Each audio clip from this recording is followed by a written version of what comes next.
tauraro yara masu yayi. Lokaci ya kawo mu kinga zamani ya kawo mu ko ina ana yin yayin mu gashi ma ana yin zancen mu. Lokaci na faɗa muku aishi gaska ne, zamani na faɗa muku rigar aro ne. Zamani ya kawo mu lokaci ni na samu gafura yi mari damu dan mata ta yi mini kamu. Mun shigo ai mu ne kan gaba kan komai kun gani ai mu ne lokaci ya bamu.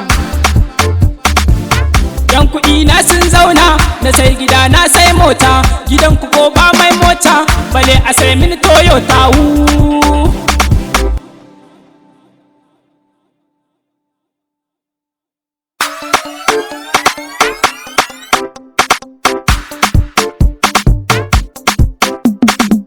Yan mata ku taka rawa, gayu na ku taka rawa, this race na zo da rawa. Lokaci rigar kowa, na bar su a daɗin kowa, na bar su suna yin kewa. Duk ku zo mu taka yara duk mu taka manya duk mu taka kowa ku zo mu taka. Da lokaci ai tafiya, da zamani ai nasara, kun ga lokaci mun samu. Ni ne na kuma yayi lokaci na bar sa baya. Yaro ne dan zamani ga kuɗi ko wani fanni, ai Allahu ya rabbi masoya